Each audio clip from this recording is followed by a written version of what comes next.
نحمدہ ونصلی ونسلم علی سیدنا و مولانا محمد رسولہ النبی الامین المکین الحنین الکریم الرؤوف الرحیم اما بعد فاعوذ باللہ من الشیطان الرجیم بسم اللہ الرحمن الرحیم۔ واجب الاحترام ساتھیو، اللہ تعالیٰ کا بے پناہ لطف و کرم اور اس کا احسان عظیم ہے کہ جس کی توفیق سے ہم اس کے ذکر کے لیے اس کے گھر میں جمع ہیں۔ کل بحمد اللہ تعالی ہم نے سورہ الاعراف کی آیت نمبر 170 اور 171 پر گفتگو کی تھی۔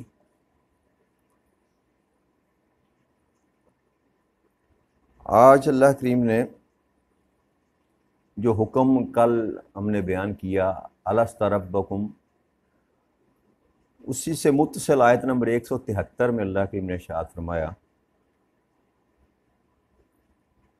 او تقول انما اشرک آباؤنا من قبل وکنا ذریۃ من ربہم من بعدہم افتخلقنا بما فعل المبطلون، اور یا ایسا نہ ہو کہ تم کہنے لگو کہ شرک تو محض ہمارے آباء و اجداد نے پہلے سے ہی کیا تھا، ہم تو ان کے بعد ان کی اولاد تھے، تو کیا تو ہمیں اس گناہ کی پاداش میں ہلاک فرمائے گا جو اہل باطل نے انجام دیا تھا؟ تو اللہ فرماتا ہے جو کل ہم نے الست ربکم کی بات کی تھی کہ اللہ نے جو وعدہ لیا تھا کہ قیامت کے دن تم اس بات سے انکاری نہ کرو کہ تمہیں اس بات کی خبر نہ تھی کہ میں تمہارا رب ہوں، اس کی دوسری بات جو رب کریم نے دوسرا سبب بیان فرمایا ہے، اس کا یہ بھی تم سے گواہی لینے کا مقصد تھا کہ تم یہ نہ کہو کہ جو شرک اور بت پرستی جس کو تم بعد میں اپناؤ گے، یہ نہ جٹلاؤ کہ یہ تو ہمارے آباء و اجداد کی طرف سے ہمیں ملا تھا یا وہ کرتے تھے۔ تو آدم علیہ السلام یا ان کے جو بیٹے تھے جن کو اللہ کریم نے جن کی پشتوں سے ساری بنی نوع انسان کی روحوں کو نکالا، وہ تو ان میں سے کوئی بھی نعوذ باللہ مشرک نہ تھا۔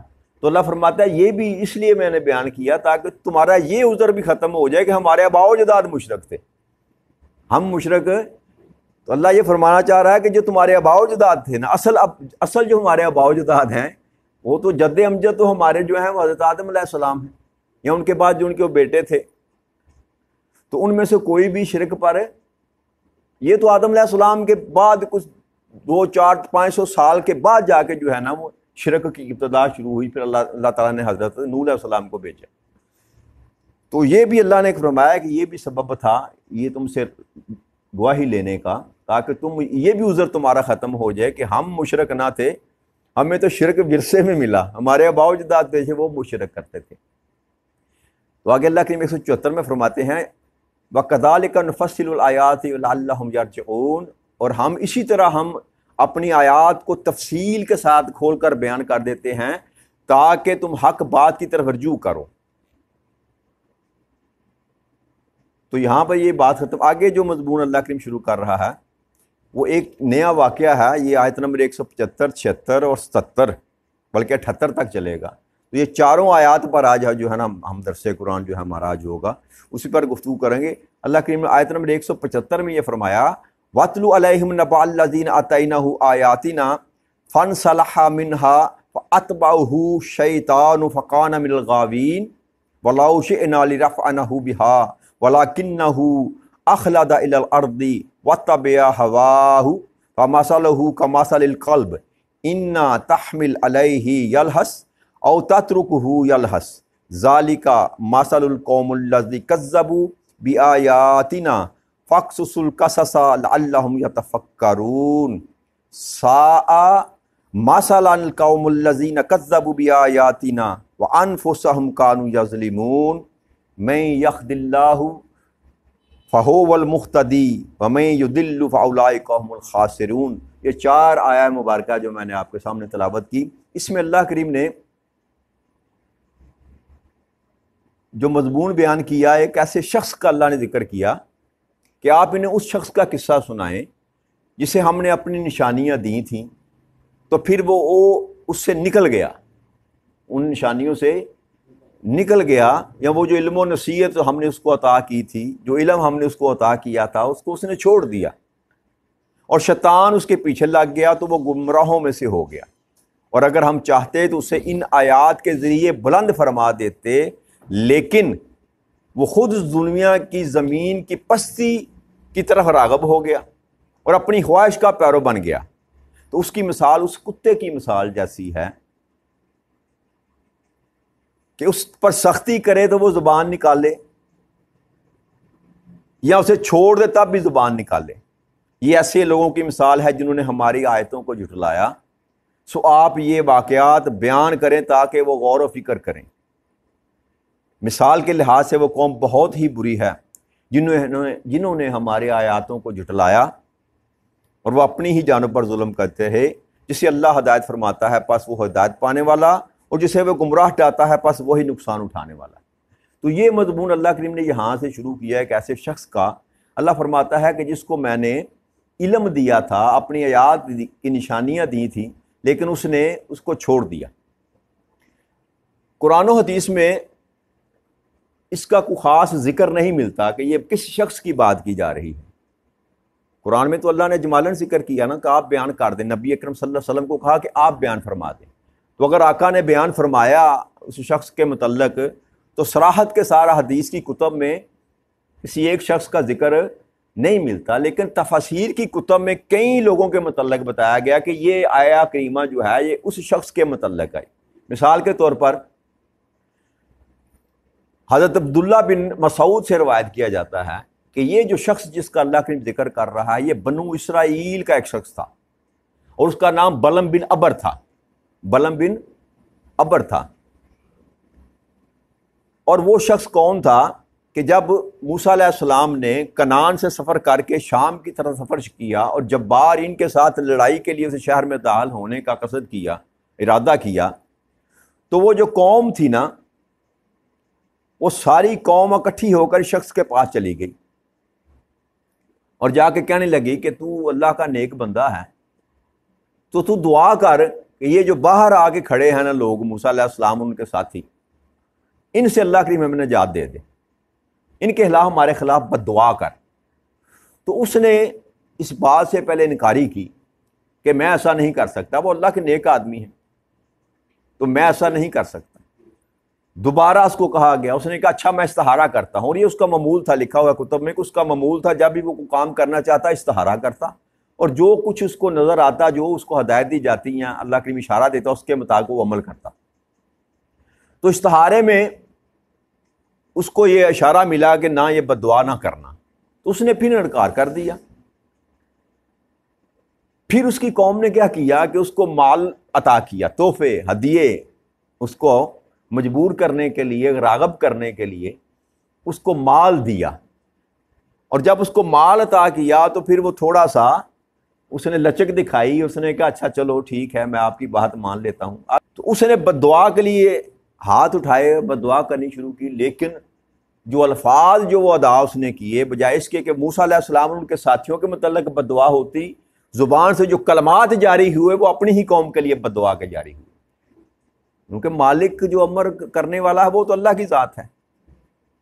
تو وہ کیسے ممکن تھا کہ کوئی شخص کھڑا ہو کر اللہ کے نبی کے متعلق جو ہے بد دعا کرتا اور اللہ کے اس کو اجازت دے دیتے؟ تو وہ جب اس نے بد دعا کی تو وہ اپنی ہی قوم کے لیے بد دعا کی۔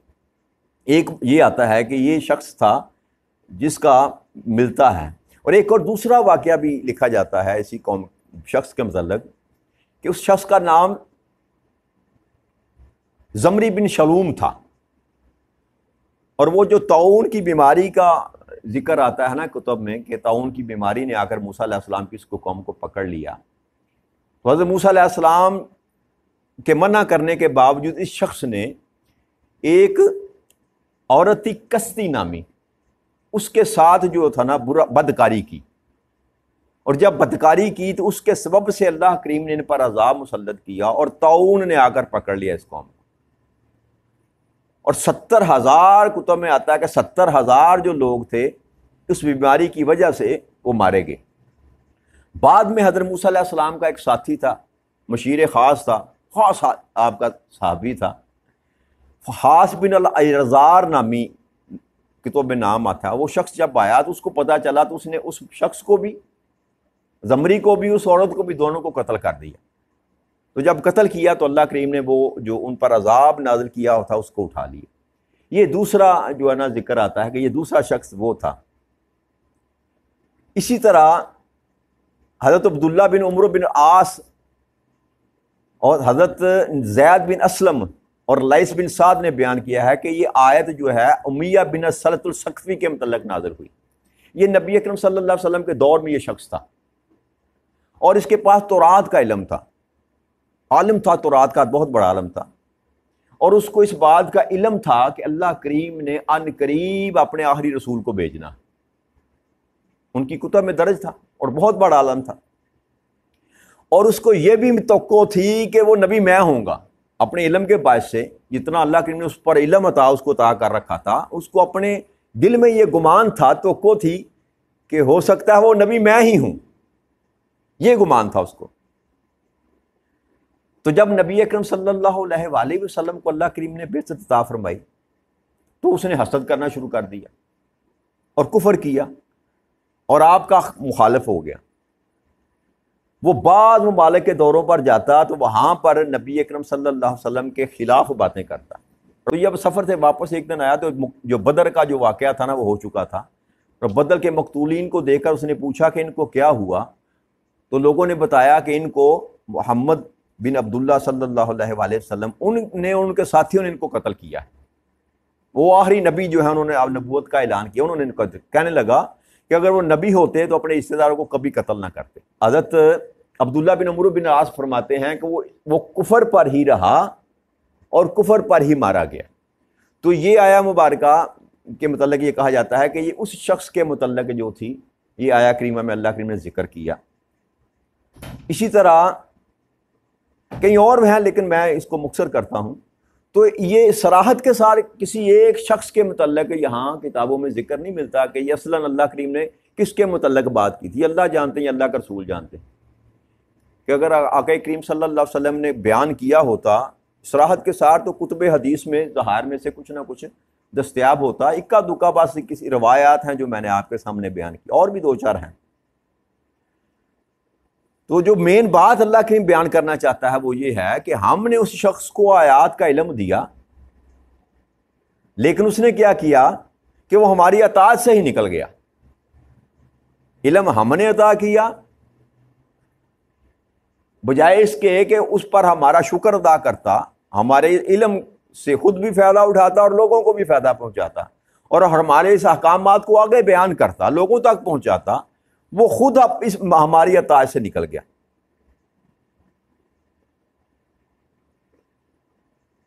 پھر اللہ کریم نے فرمایا کہ وہ جب وہ ہماری اطاعت سے نکل گیا تو شیطان اس کے پیچھے لگ گیا. شیطان اس کے پیچھے لگ گیا، سو وہ گمراہوں میں سے ہو گیا. تو یہاں اللہ کریم نے ایک اور عقدہ کھولا کہ جو بندہ دامن خدا یا دامن مصطفیٰ صلی اللہ علیہ وسلم کو چھوڑتا ہے، ابلیس فوراً اس کو چک لیتا. یہ ایک حصار ہے نا. اللہ کریم کی ذات کے ساتھ اگر انسان کا تعلق ہے نا تو اللہ کریم کی وہ حفاظت میں ہوتا ہے، یاد رکھیے. اسی طرح تاجدار کائنات صلی اللہ علیہ وسلم کے ساتھ انسان کا رشتہ اگر مضبوط ہے تو وہ بھی اللہ کی رحمت کے حصار میں ہوتا ہے، شیطان اس پر وار نہیں کرتا. ہمارے سامنے مثال ہے عمر بن خطاب رضی اللہ تعالیٰ عنہ کہ آپ جس گلی میں سے گزرتے شیطان وہ علاقہ چھوڑ کر بھاگ جاتا. یہ کرم تھا نا، یہ آپ کی صحبت کا اثر تھا کہ آپ اس قدر نبی اکرم صلی اللہ علیہ وسلم کی ذات میں اپنے آپ کو فنا کر چکے تھے کہ شیطان کی جرت ہی نہ تھی کہ جہاں سے عمر گزرتا وہاں شیطان کبھی گزر ہی نہ کرتا. تو اللہ فرماتا ہے کہ جو بندہ میری یا میرے محبوب کی سنگت سے نکل جاتا ہے، اپنا راستہ جدا کر لیتا ہے، اپنی راہیں ہم سے علیحدہ کر لیتا ہے، تو پھر کیا ہوتا ہے، فوراً شیطان اس کو گرفت کر لیتا ہے. اور جب شیطان اس کو پکڑ لیتا ہے تو شیطان تو اس کی تو ڈیوٹی جو لگائی ہوئی اس نے اپنی خود ساختہ، وہ تو ہے ہی لوگوں کو گمراہ کرنا، رستے سے بھٹکانا. اس نے قسم کہا تھا کہ مولا مجھے تیری عزت کی قسم، میں ان کو نہیں چھوڑوں گا، آگے سے پیچھے سے دائیں سے بائیں سے میں ان کو ضرور ورگلا کے رہوں گا، میں ان کے رستے پر بیٹھوں گا۔ تو اللہ نے یہ عقدہ بھی کھول دیا کہ جس پر میں کرم کرتا ہوں، اگر وہ اس کرم کے سبب رستہ ہی ترک کر دیتا ہے، علم ہونے کے باوجود گمراہی کا رستہ اختیار کرتا ہے، تو شیطان کے وہ جھانسے میں آ جاتا ہے، اس کی گرفت میں آ جاتا ہے، اور پھر گمراہی اس کا مقدر ہوتی ہے، اس کے سوا کوئی اور رستہ اس کے لیے نہیں بچتا۔ اللہ فرماتا ہے اگر میں چاہتا، جو علم میں نے اس کو عطا کیا تھا، اس علم کے سبب سے ہم اس کو اور بلندی عطا فرماتے، اس کے مراتب کو بلند کرتے، اس کے مقام کو بلند کرتے۔ اللہ فرماتا ہے اگر میں چاہتا، مگر کیا ہوا کیا کہ اس شخص نے، جو میں نے اس کو اختیار دے رکھا تھا، اس نے چنا ہی دنیا کو، اس نے چنا ہی پستی کو، اس نے اپنا سفر ہی پستی کی طرف شروع کیا۔ اگر وہ اس عمل، وہ علم کے ذریعے جو میں نے اس کو عطا کیا، وہ بلندی کی طرف سفر کرنا چاہتا، تو اللہ کہتا ہے میں اس کو بلندی عطا فرما دیتا، مگر وہ راغب ہی پستی کی طرف ہو گیا۔ اس نے اصل کو چھوڑ کر دنیا کو اپنانے کی طرف اپنے آپ کو لگا لیا، دنیا بنانے کے چکر میں پڑ گیا، اپنی خواہشات کا پیرو ہو گیا۔ تو اللہ فرماتا ہے اس سبب سے اس نے وہ جو علم عطا کیا تھا اس سے کوئی فائدہ حاصل نہ کیا اور پستی میں گرتا چلا گیا۔ پھر اللہ نے یہاں پر ایک جو مثال دی ہے نا کتے کی، جو کتا زبان نکال کر ہانپتا رہتا ہے، یہ کتے کی جو صفت ہے، یہ کتے کی کہ وہ بھوکا ہو یا نہ ہو، پیاسا ہو یا نہ ہو، ہمیشہ وہ زبان اس کی باہر رہتی۔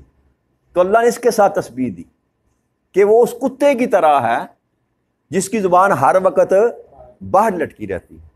اچھا، کتے کی ایک اور صفت بھی ہے، اللہ نے یہاں کتے کے ساتھ تشبیہ جو دی نا، کتے کے اندر ایک اور خصلت پائی جاتی ہے کہ کتا ہر ایک بار بھونکتا ہے، کتا ہر ایک بار بھونکتا ہے، مگر جو شخص اس کو ٹکڑا ڈال دے پھر وہ اس پر بھونکتا نہیں ہے، اس کے پاؤں چاٹتا ہے، اس کے آگے سر جھکاتا ہے۔ ایسا یہ کہ نہیں ہے؟ تو یہ کتے کے ساتھ جو تشبیہ دی نا اللہ کریم نے، یہ بتایا کہ جو علم رکھنے کے باوجود، علم رکھنے کے باوجود جس کی زبان کتے کی طرح دنیا کی طرف لپکتی ہو، وہ گمراہ ہے، وہ شیطان کا ساتھی۔ کہ اس قدر انسان دنیا پرستی اور اپنی خواہش کا پیروکار بن جائے کہ وہ بھول ہی جائے کہ رب کریم نے مجھے یہ حکم کیا دیا تھا، علم کس لیے دیا تھا، کیوں کر دیا تھا۔ اللہ کریم اگر کسی کو کچھ عطا کرتا ہے تو بے سبب عطا، جتنا بھی اللہ کریم کسی کو علم عطا کرے اس کا شکر ادا کرنا چاہیے کہ مولا تو نے مجھے یہ عطا کیا۔ تو یہ علماء اکرام جو ہے نا، ان کے متعلق اللہ کریم نے فرمایا کہ جن کو میں نے علم عطا کرتا ہوں مگر وہ دنیا پرستی اور دنیا کے لالچ میں آ کر جو ہے وہ علم کو چھوڑ کر پستی کا راستہ اختیار کر لیتے، تو ان کی تشبیہ اللہ کریم نے کتے کی مثال کے ساتھ دی۔ حضرت علی کریم فرماتے ہیں نبی اکرم صلی اللہ علیہ وآلہ وسلم نے ارشاد فرمایا کہ جس شخص کا علم زیادہ ہو اور اس کی دنیا میں بے رغبتی زیادہ نہ ہو تو اللہ تعالیٰ سے زیادہ ہی دور ہو گیا۔ یعنی کہ اللہ علم عطا کرے، اور یہ علم دین کی بات، دین کے علم کی بات کر رہے ہیں، یہ نہیں کہ پی ایچ ڈی کیا اپنا سائنس میں، فزکس میں، کیمسٹری میں، وہ علم ہے۔ جس علم کی بات کی جا رہی ہے وہ دین کا علم ہے۔ جب اللہ علم عطا کرتا ہے کسی کو تو آپ فرماتے ہیں کہ پھر بھی اس کی رغبت دنیا کے ساتھ ہو، اس سے دنیا سے بے رغبتی پیدا نہ ہو، تو آپ فرماتے ہیں وہ اللہ سے زیادہ ہی دور ہو گیا۔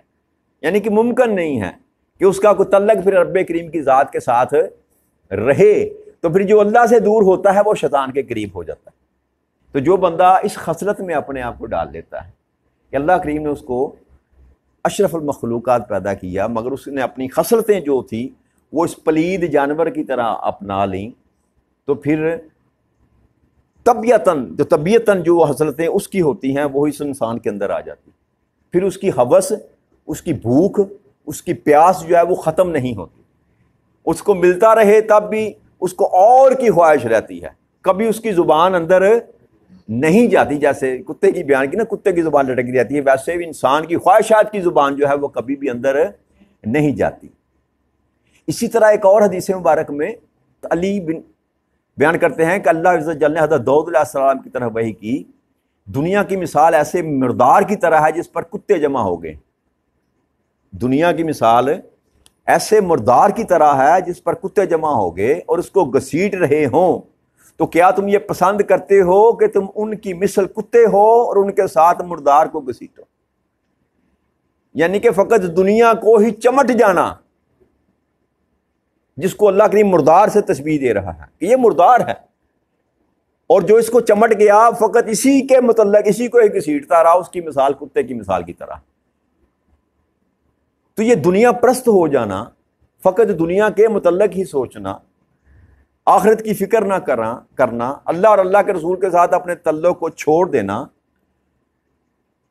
اللہ کریم نے اس کو انتہائی بری خسرت کے ساتھ جوڑا.